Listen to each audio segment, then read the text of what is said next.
Hi, I'm John Burnham. I'm editor of Cruising World magazine, and we're here in Portsmouth, Rhode Island today to look at various life rafts and compare their features. This is the Revere Elite 6-person life raft.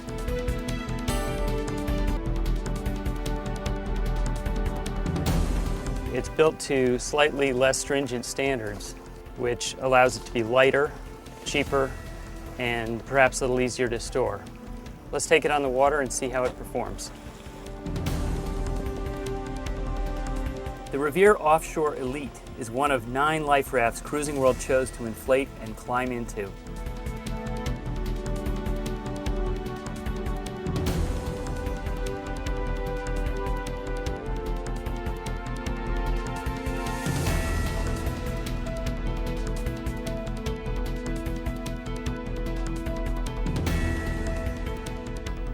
Helping us review the details of this raft is longtime Cruising World author and contributing editor Steve Callahan, a life raft survivor himself.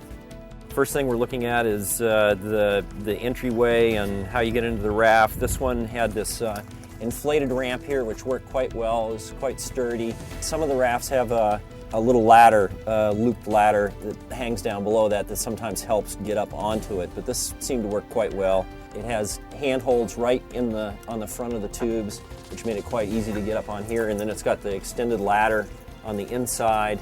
This could probably be a little bit tighter, but it's got adjustable snaps on the end so that when the first person gets in, they can undo it as well, so that when other people are jumping into the raft, if they're boarding from the boat, then that's all clear and won't get people all tangled up.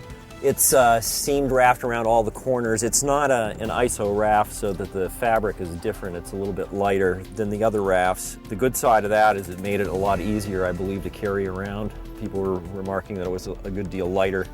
It's got an equipment bag here, which has got, most of the typical equipment.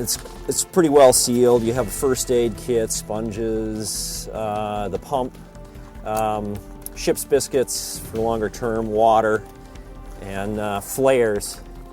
It's got a supplementary kit which actually has an EPIRB and a water maker, but there's been somehow some water intrusion into this pack. It shouldn't hurt this stuff. These are made to be wet. The real downside is that all this gear is really loose and just floating around in here. So in any big seaway, or if the raft gets tipped upside down, we saw that a lot of gear was coming out. There are lots of lines and things on these rafts already, so the more strings you have dangling down, the more there's stuff for people to get caught up in. It's got good reflective strips on the outside. It's got a window, a zippered window in the back, water catchment system.